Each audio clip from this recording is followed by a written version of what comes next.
Hello students, how are you? I hope all of you are fine.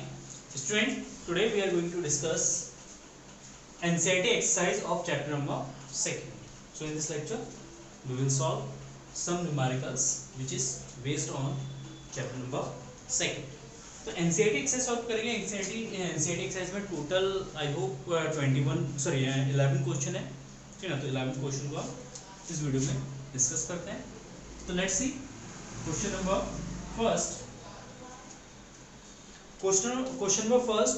Two charge 5 into 10 to the power minus 8 coulomb and minus 3 into 10 to the power minus 8 coulomb are located 16 centimeter apart. At what point on the line joining the two charges is the electric potential 0? Take the potential at infinity to be 0. Okay. So question is that two charges are placed apart at 16 centimeter. Let's suppose it is Q1 and it is Q2. The value of Q1 and Q2 is given. Q1 is equal to 5 into 10 to the power minus 8 coulomb and Q2 is equal to minus 3 into 10 to the power minus 8 coulomb. We just find out the potential.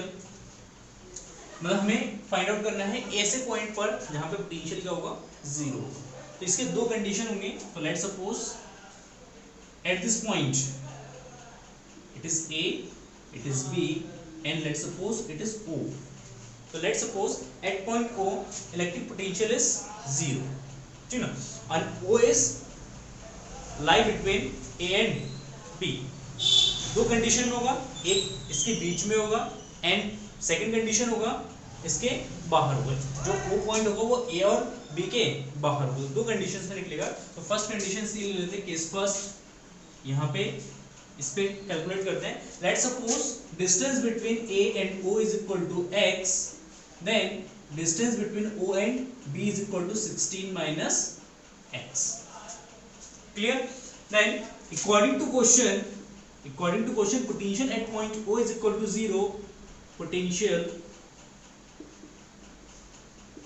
at point O is equal to 0. So potential due to Q1 is equal to V1 and potential due to Q2 is equal to V2 and is equal to 0. Now V1 is equal to minus of V2. ये तो होगा V1 plus V2 is equal to 0. Then V1 is equal to minus of V2.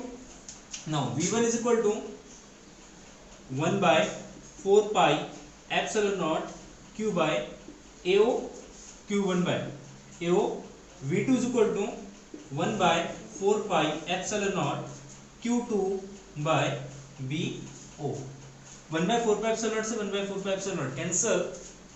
Then Q1, the value of Q1 is equal to 5 into 10 to the power minus 8 divided by AO. AO is equal to what? X.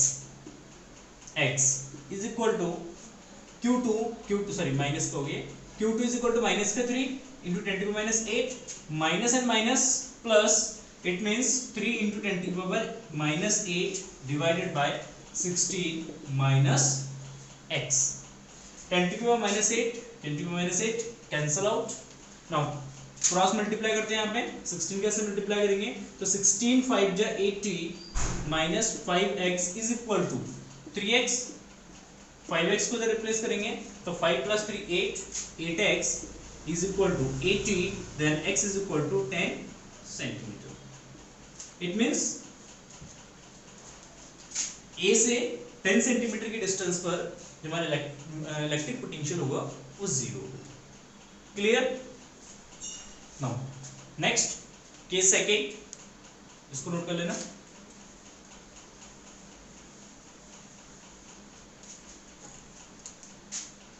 Second case, point O will be lie outside the point A and B.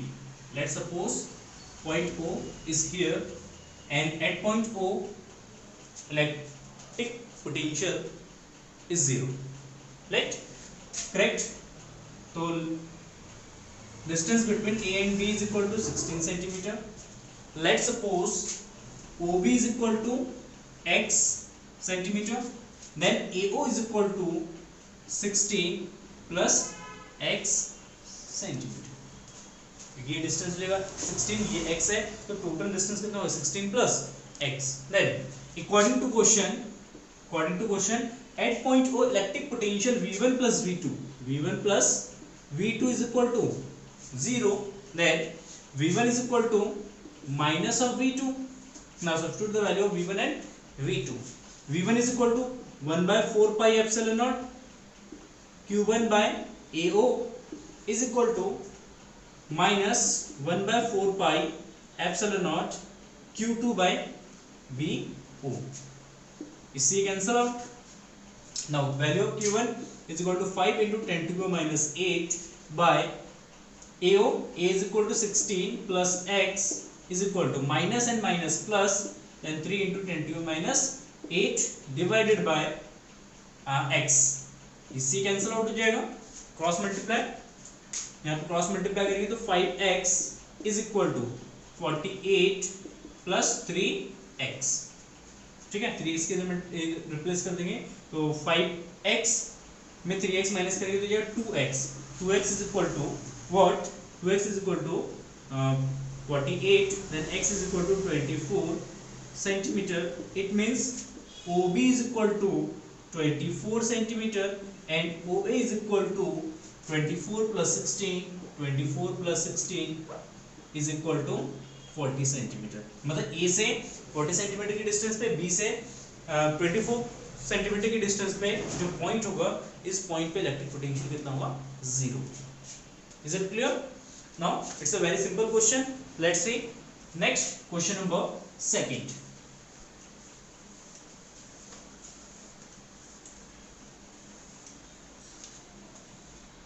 Now question number 2. Question number 2 is a regular hexagon of side 10 cm has a charge of 5 microcoulomb is each of its vertex. Calculate the potential at the center of hexagon. Let's see, we have a regular hexagon. We have a regular hexagon.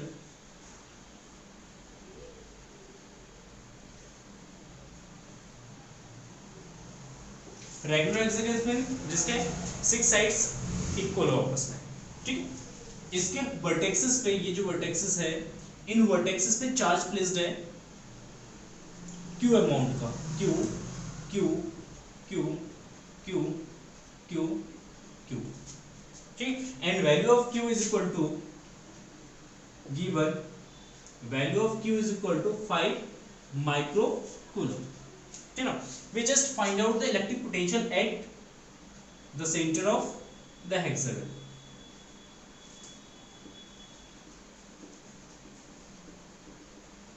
हमें इस centre पे क्या निकालना है? Potential find out करना है. ठीक है, रेगुलर हेक्सागन है, सो ये एंगल हमारा 60 डिग्री का होगा, ये भी 60 होगा और ये भी 60 होगा.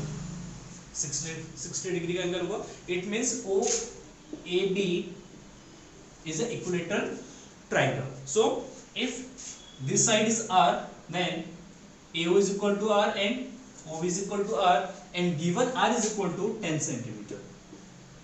10 centimeter, it means 0.1 meter. Clear?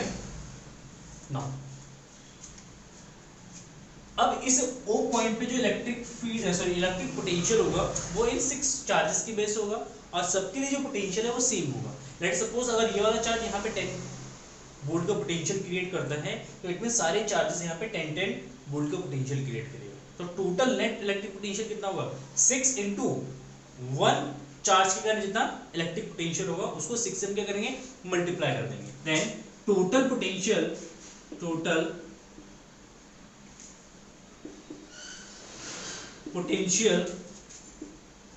at point O is equal to 6 into 1 by 4 by epsilon naught Q by R. Is it clear? मतलब एक चार्ज का पोटेंशियल को हम किससे मल्टीप्लाई कर देंगे, 6 से मल्टीप्लाई करेंगे तो टोटल इलेक्ट्रिक पोटेंशियल निकल के आएगा। तो ये जाएगा 6 into 1/4 is equal to 9 into 10 to the power 9 into Q. What is the value of Q? Q is equal to 5 micro coulomb. It means 5 into 10 to the power -6 divided by R is equal to 0.1। 0.1 point को यहाँ से हटा देते हैं, यहाँ पे आएगा 50 की 6 से मल्टीप्लाई कर देंगे तो ये 300 into 9 into 10 to the power 9 minus का 6, तो इसकी मल्टीप्लाई करेंगे तो 2700 इंटू 10 टू द पावर 3, तो 2.7 into 10 to the power 6। Clear?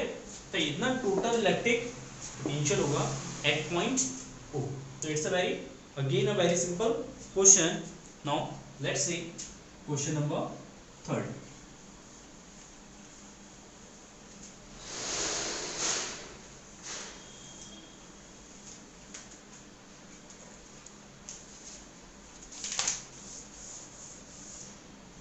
So now question number 3rd is two charge +2 microcoulomb and -2 microcoulomb are placed at point A and B 6 cm apart. First, identify the equipotential surface of the system, and second, what is the direction of electric field at every point on the surface. So let's say we have a system of two charge and magnitude of charge is equal to +2 microcoulomb and -2 microcoulomb, and we have to find out the equipotential surface due to this system. Clear? Now ये हमारा plus का charge है, minus का charge है, same magnitude का है। कैसा है? सेम मैग्नीट्यूड है। जब ये सेम मैग्नीट्यूड के चार्जेस हैं और नेचर में अपोजिट है, नेचर में अपोजिट है, तो ये क्या क्रिएट करेगा? एक डाइपोल क्रिएट करेगा। It's create a electric dipole. Clear? Now electric dipole के कारण हमने पोटेंशियल फाइंड आउट किया था। हमें याद है कि इलेक्ट्रिक पोटेंशियल इस डाइपोल के कारण जो इसका इक्वेटोरियल पॉइंट होता है, इक्वेटोरियल पॉइंट पे डाइपोल के कारण जो इलेक्ट्रिक पोटेंशियल होता है वो 0 होता है। तो इट मींस यहाँ पे अगर कोई भी इक्वेटोरियल पॉइंट होगा, मिड पॉइंट से अगर कोई भी प्लेन ड्रॉ करेंगे, इक्वेटोरियल पॉइंट से अगर जाता हो कोई भी, अगर हम एक प्लेन ड्रॉ करते हैं तो इस प्लेन के हर एक पॉइंट पे पोटेंशियल कितना होगा? 0 होगा। ये मिड पॉइंट है O, A and B। Clear? Now question number 3rd. This is a electric dipole.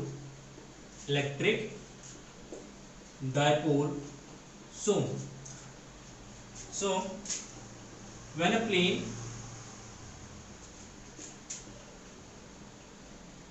which is passing through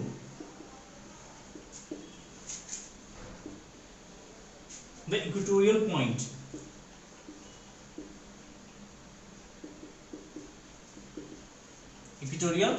which is passing through the equatorial point, ये इक्वेटोरियल, हाँ सॉरी पॉइंट लिख देते हैं या प्लेन लिख सकते हैं, और प्लेन, इक्वेटोरियल पॉइंट और plane,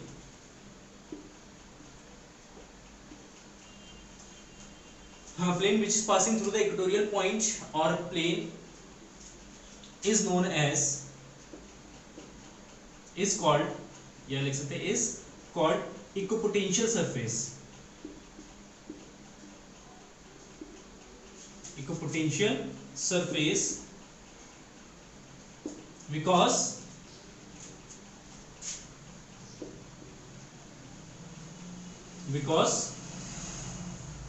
at this surface potential will be 0।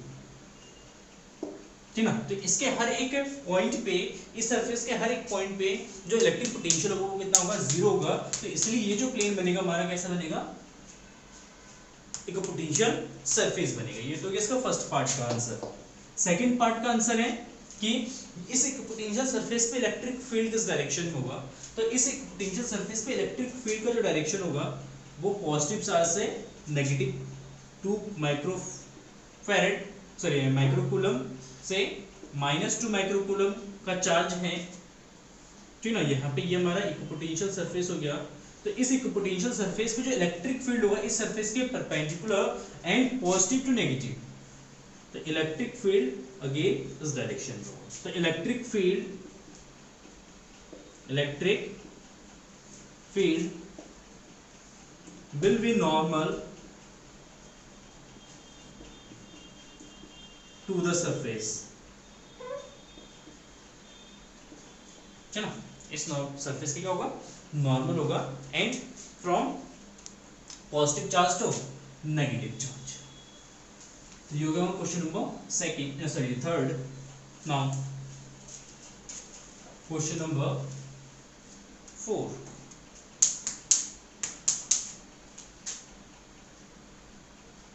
Question number 4. Let's see. Question number 4. A spherical conductor of radius 12 cm has a charge 1.6 into 10 to the power -7 coulomb distributed uniformly on its surface when the electric field. Sorry, what is the electric field? First, inside the sphere. Second, just outside the sphere. Just outside the sphere means at the surface.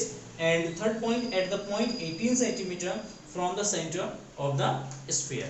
So let's see, we just have a sphere and Q charge is uniformly distributed on it.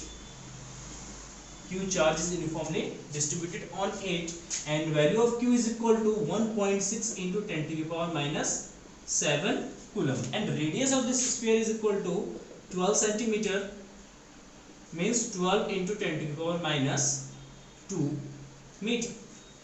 Clear? Now we just find out the electric field at inside the sphere, second at the surface and third outside the sphere. So first inside the sphere, inside the sphere electric field EI is equal to 0. Why?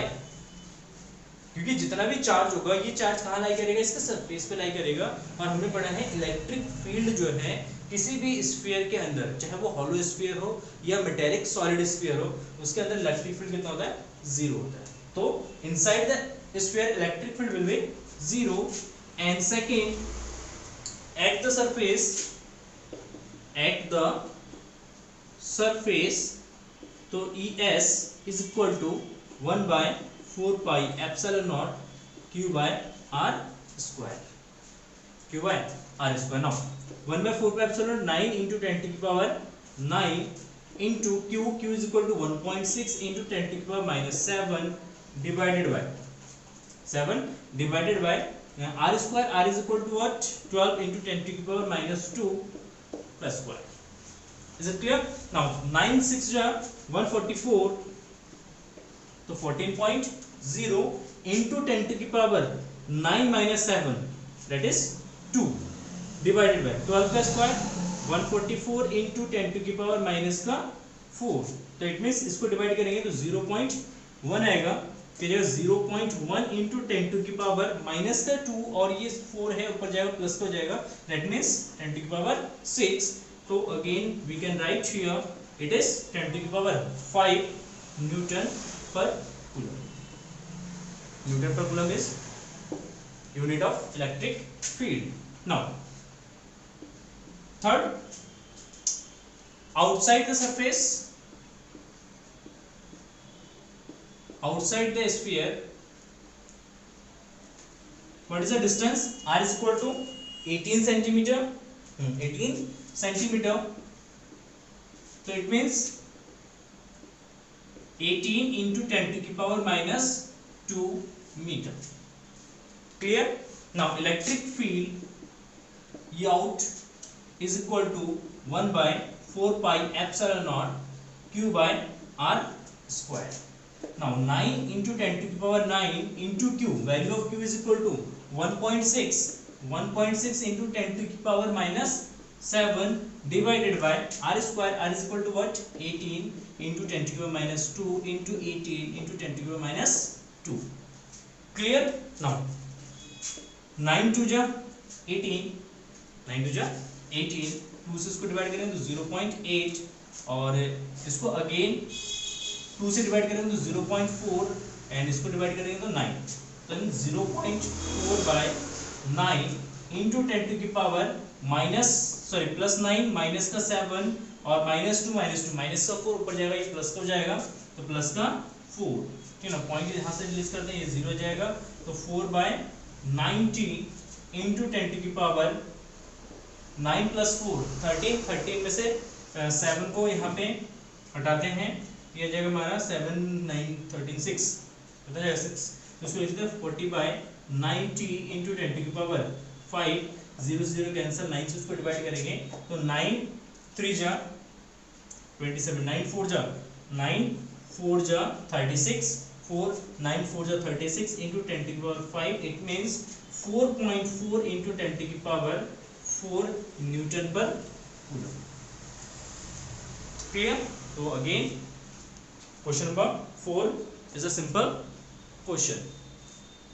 Now इसको screenshot ले लीजिए या इसको note कर लीजिए. फिर देखते हैं question number 5.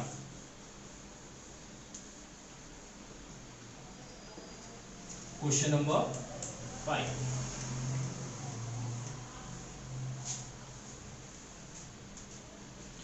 Question number 5 is a parallel plate capacitor with air between the plate has a capacitance of 8 microfarad. Sorry, 8 picofarad. What will be the capacitance if the distance between the plate we reduce by half and space between them is fixed? Spaced between them is filled with a substance of dielectric constant k is equal to 6. तो initially हमारे पास एक capacitor है, we have a capacitor. Let's suppose area of each plate is equal to a and distance between these two plate is equal to d. ठीक, और ये air fielded capacitor है, इसके बीच में कुछ नहीं है, एयर फिल्डेड है. Then capacitance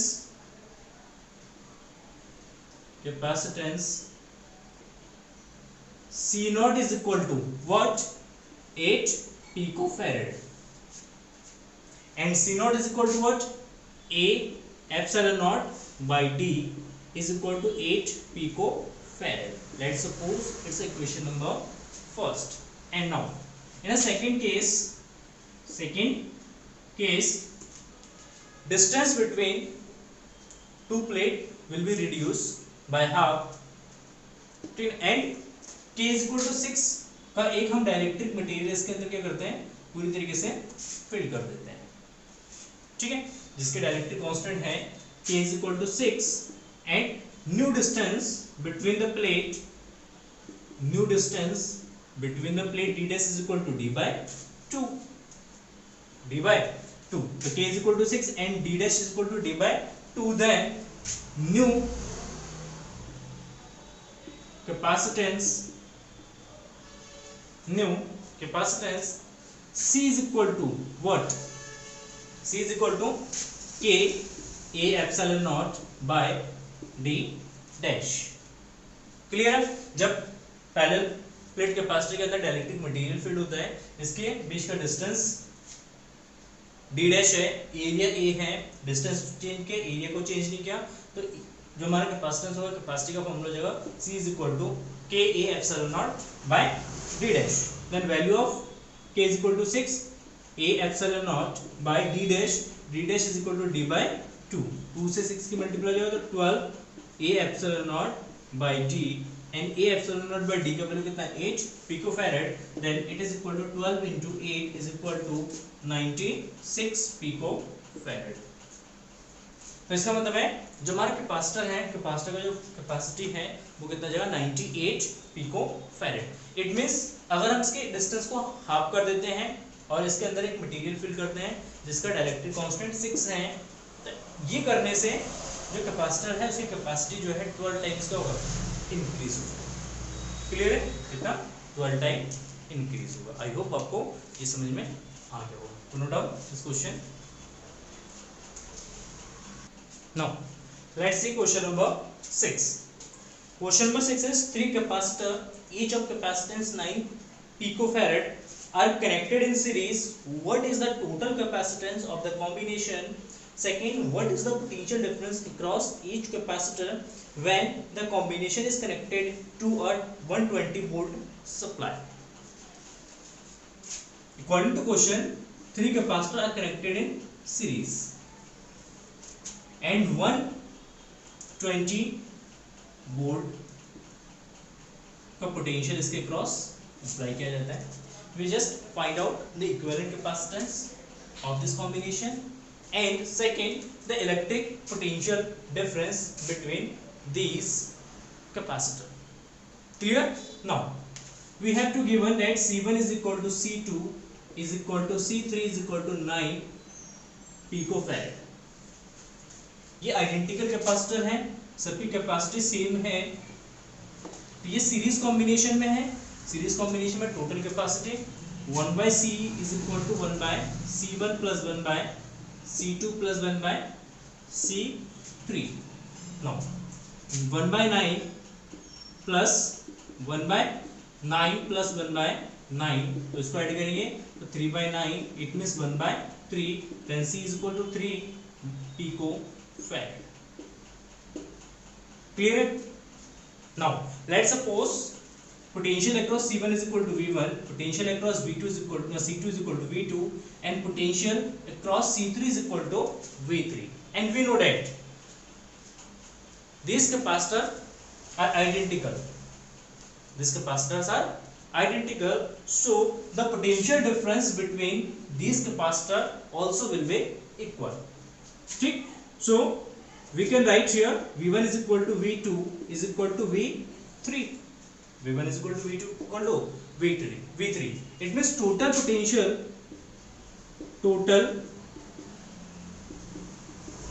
potential V is equal to V1 plus V2 plus V3. Series combination में पोटेंशियल डिस्ट्रीब्यूट होता है, तो it means total potential is equal to V is equal to V1 plus V2 plus V3 and we know that V1 is equal to V2 is equal to V3. ये समझ में आया आपको? क्यों equal होगा? क्योंकि इसकी कैपेसिटी इक्वल है. जब कैपेसिटी इक्वल होगा तो ना सब पे 4 सेम है, सीरीज कॉम्बिनेशन में 4 सेम होगा, तो according to C is equal to V is equal to Q/C. Q same है सबके लिए, कैपेसिटी भी सेम है, तो इट मींस V सेम होगा. तो इसलिए जितना भी हम यहाँ पे वोल्टेज अप्लाई करेंगे वो इक्वली क्या होगा, यहाँ पे डिस्ट्रीब्यूट हो जाएगा. Is it clear? Now V is equal to 3 of V1 and V is equal to 120 is equal to 3 of V1, then V1 is equal to 40 volt. ठीक है? इट मींस सबकी जो वोल्टेज है वो कितना जाएगा, 40 वोल्ट. तो again question number 6 is a simple question which is based on series combination. I hope आपको सारे क्वेश्चन क्लियर हो गए होंगे. बाकी के जो क्वेश्चन बचे हैं, क्वेश्चन नंबर 7, 8, 9 एंड ऑनवर्ड जितने भी क्वेश्चन हैं वो सारे क्वेश्चन नेक्स्ट वीडियो में हम डिस्कस करते हैं. Thank you for watching this video and have a nice day. Bye bye.